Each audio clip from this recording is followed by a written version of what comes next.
baleia mais rica de Ethereum, uma baleia chamada, como é que é o nome dele mesmo? Como é que é o nome que ele utiliza? O Light, tá? Light. O tal do Light, que é a maior baleia de Ethereum, ele vem acumulando Pax Gold, ó. Tanto que ele comprou 1,1 milhão de dólares, quase 2 milhões de dólares, para comprar 799 Pax Gold, que é o criptoativo lastreado em ouro físico mantido em fundo. Ele também comprou Chainlink justamente por conta daquela atualização da Chainlink para que no futuro próximo a gente vai poder prover liquidez para a Chainlink para assegurar e dar segurança à rede de oráculos descentralizados, que hoje a Chainlink é o principal protocolo que traz informações do mundo externo e coloca e transfere esses dados para os dados on-chain, e esses dados on-chain eles são os responsáveis por tornar vários protocolos funcionais, como, por exemplo, o Synthetix, Aave, entre vários outros aí, Near Protocol e assim por diante. Então, a Chainlink, ela é um dos ativos, ou um dos projetos, né, uma das startups mais importantes do mercado cripto já faz alguns anos aí, já faz uns 2, 3 anos, e agora ela vai ter uma evolução, principalmente junto com o desenvolvimento do Ethereum 2.0, que a primeira fase está para ser lançada ao longo desse ano. Então, nós temos ainda a adoção, e nós temos com o comportamento das baleias, né, comprando fundo, obviamente, toda baleia vai comprar desespero das pessoas, vai comprar ativos desvalorizados e subvalorizados. A Chainlink, ela ainda tem uma pressão de venda muito grande, porque hoje os oráculos descentralizados ou as pessoas que fornecem informações para rede da Chainlink acabam recebendo Chainlink como recompensa e acabam vendendo as suas Chainlinks para pagar as contas, para pagar a manutenção de toda a sua sobrevivência. Então, nós temos sempre uma pressão persistente e contínua vendedora na Chainlink. Porém, algumas baleias, e as principais delas, já estão acumulando Chainlink. Não só a maior baleia, mas a segunda maior baleia está fazendo esse mesmo movimento, né? Acumulando Chainlink agora em fundo, o que eles acham que pode ser fundo, né? Mas isso não significa que essas baleias acumulando Chainlink em fundo significa que ela já chegou no fundo, tá? Porque a pressão vendedora dela continua,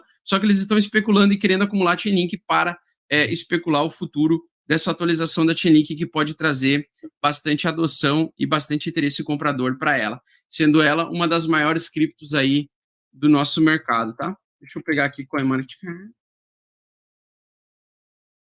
Vou pegar aqui, deixa eu dar uma olhadinha na Chainlink aqui. Cadê? A Chainlink, deixa eu dar uma olhada aqui. Link.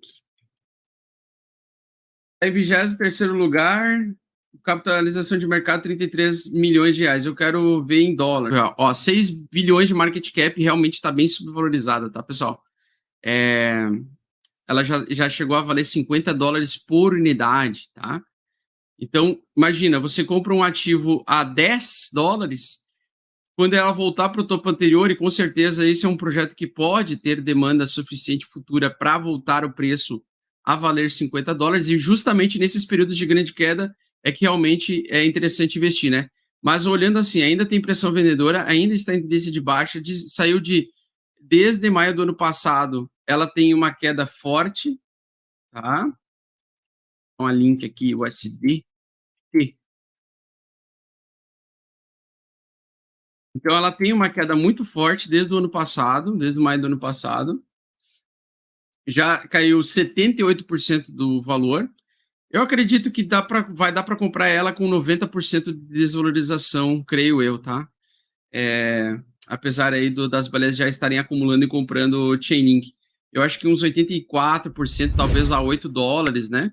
Já vai ficar interessante a compra. Mas eu vou comprar o mais próximo possível da especulação antes dela começar, e quando o mercado também entrar num cenário mais saudável.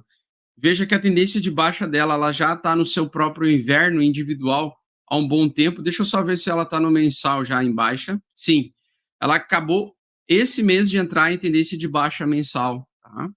Então ela entrou em tendência de baixa mensal hoje, essa semana, esse mês, aliás, mês de fevereiro.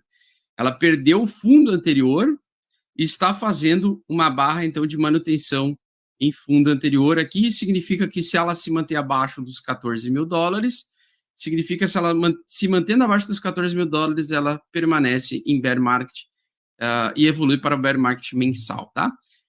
Como eu expliquei para vocês, por exemplo, o problema de você aguardar perder o mensal é porque você pode ter um derretimento de 80% do seu patrimônio. Por exemplo, aqui, ela perdeu 73%. Então, não adianta você, por exemplo, querer proteger o seu patrimônio de um derretimento grande olhando a tendência mensal. A tendência mensal ela é muito longa.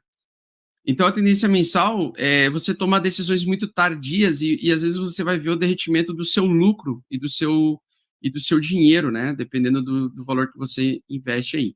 Então, por isso que eu utilizo o semanal como a principal tendência majoritária, tá? O semanal, por exemplo, veja que no semanal, quando ele perdeu o semanal aqui nesse período aqui, você poderia ter defendido a sua posição nesse repique ou ainda nesses repiques aqui.